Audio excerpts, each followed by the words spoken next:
It as this bright, fun, happy adventure time. Whenever the dark moments come, they hit you harder. Yeah. Because it's shot within this great, fun, poppy science fiction world. So that's one thing I appreciate about Jodie Whittaker's series. A return to the light sort of happiness. And one thing I love about Jodie Whittaker as the Doctor is she brings that sense of joy and wonder back to the character again. So a new image has been doing the rounds online. It's claimed this is going to be the new costume. Right. So we don't have an exact verification on this yet, but this is her new costume.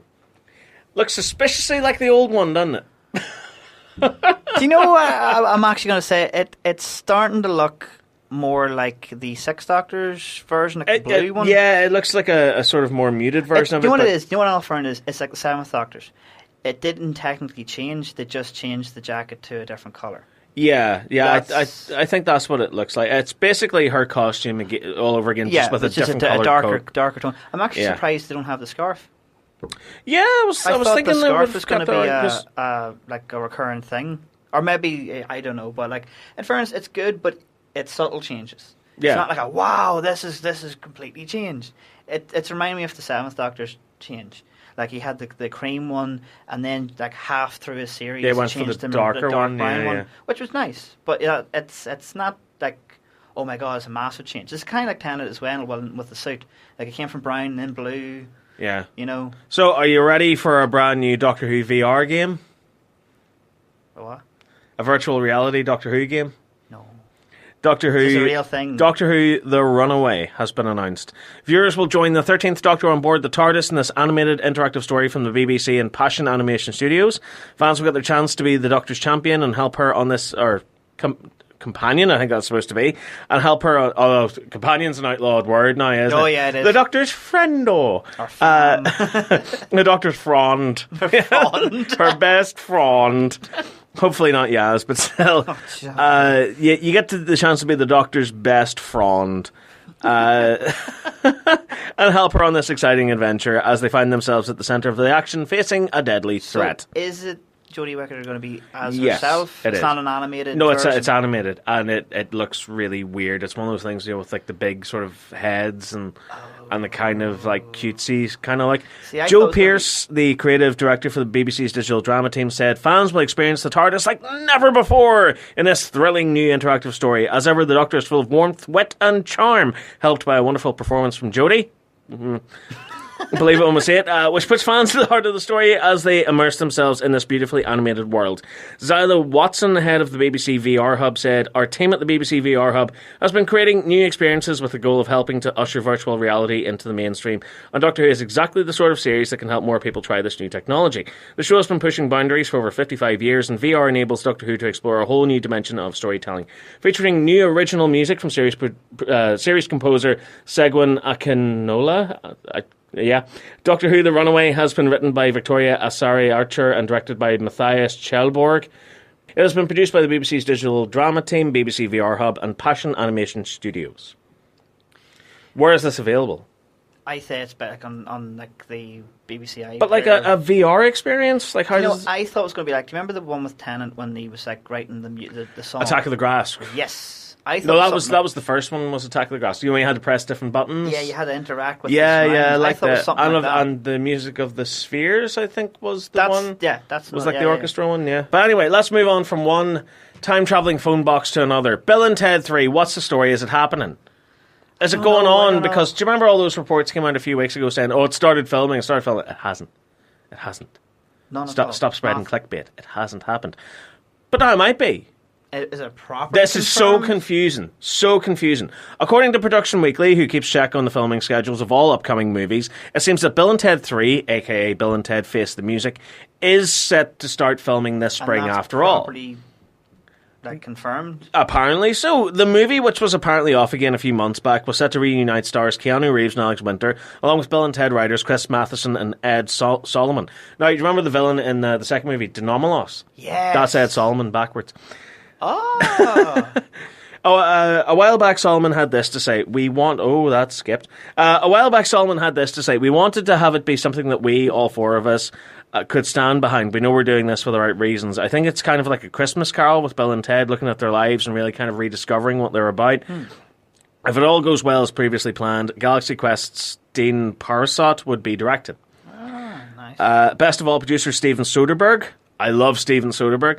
Recently said Bill Sadler's back, returning as Death, and a few delicious cameos by people that are going to be named. Death is coming back. I'm happy. Another time. Now, if the movie does film this spring, which is around March, April time, then Soderbergh's teased a while back that the movie would be a good Christmas present, could actually happen. So it could be releasing Christmas this year if it does film. I hope. Essentially next month or the month after. Do you think they'll keep it or re-change it just as subtle bits with the telephone box? No, I think no, you don't mess with that. That should be the same phone box. Like no change. No change. It should be the same phone box. I'd like to see a wee bit more rundown. Like maybe the antennae starting to like. Well, the antennae got all messed up in the first movie anyway. Do you remember they brought it back in the second movie and the antenna was gone? It was like this weird little thing that lifted out of it. I didn't like that.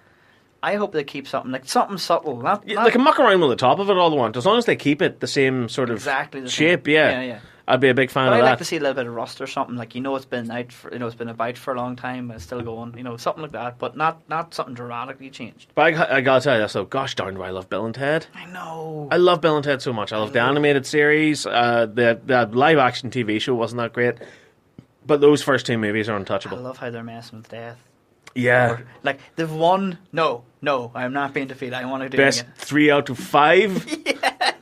I was like, this is brilliant. And then, there's so much. I love the robots too. Like, imitating them and stuff. The bad evil us's. Then they make the good ones with the big chunky, big.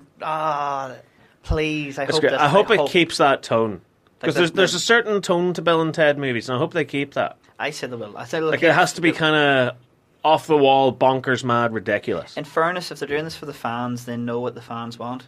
Yeah, they don't want to mess with it, and I don't think they will. I think they'll actually keep to what I don't see them going like, right, this has to be this way and this has to be this way. I think they'll keep it, and I'm hoping. Well, fingers crossed. I mean, if the original writers are back, that's all you need, basically. That's good. So there's a Watchmen series coming from HBO, and a little teaser trailer went up for Ozymandias, who is he's technically the orchestrator of all the bad stuff that goes down at the end of the comic book and movie.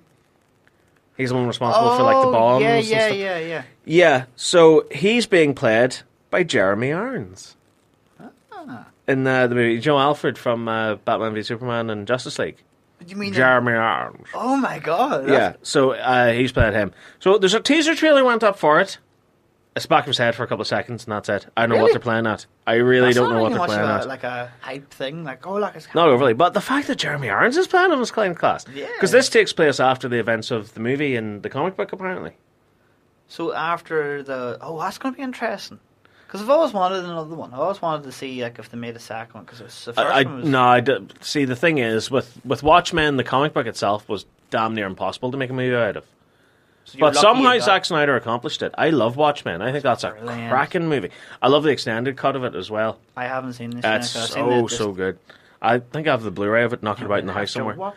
Yes, but then Zack Snyder went over to DC, and DC absolutely screwed the pooch. Because they let him make Man of Steel, that's fine, and then they interfered with Batman v Superman, and they completely destroyed Justice League. Sad times. So yeah, I don't know what the story is with DC at all, and apparently now Ezra Miller, who played The Flash, has explained why The Flash isn't happening yet. Like the actual Flash spin-off movie. Yeah, there's been radio silence in that. So the movie has had a series of false starts, and after Miller's debut in the disappointing Justice League, there was speculation that the movie may not happen at all, or that with the apparent loss of Ben Affleck and Henry Cavill as Batman and Superman, that Miller may not even still be attached, given that he's been a big part of the Harry Potter spin-off Fantastic Beasts. Yeah.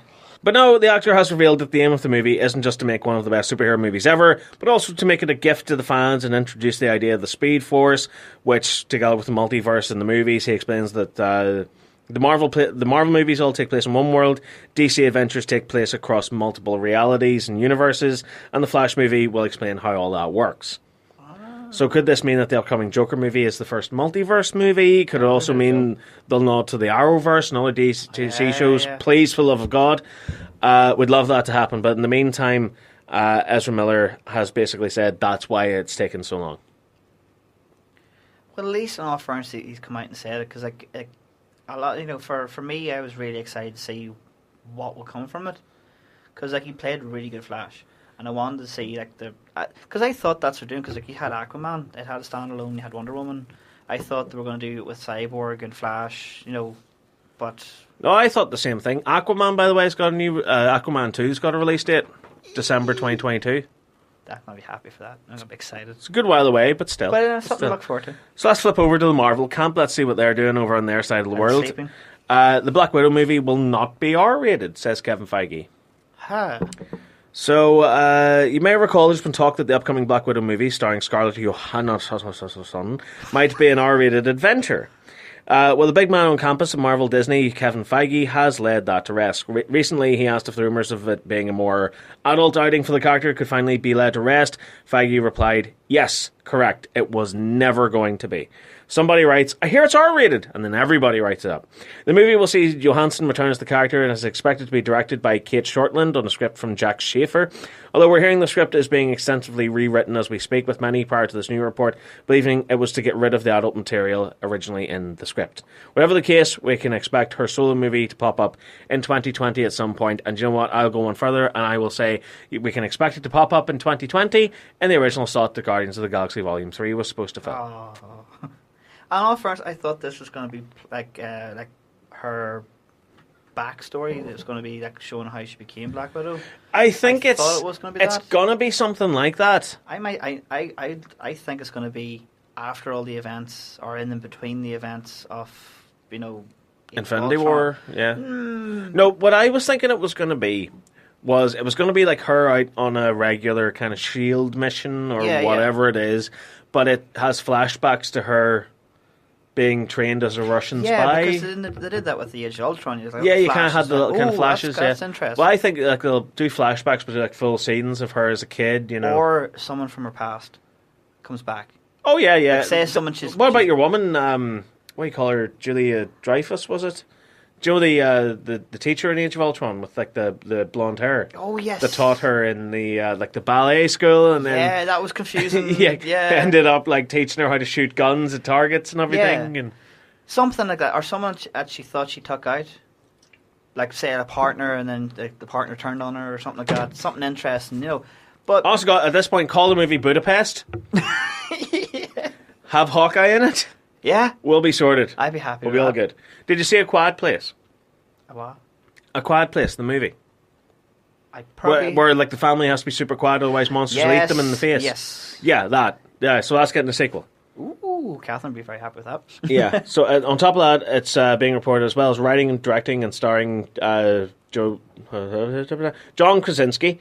The movie will also star his returning wife on and off screen, nice. Emily Blunt. Nice. It's also expected that the young actors who played the couple's children will return too. And given how the original movie ended, it's not kind of clear how the story's going to proceed, but we're very keen to find out.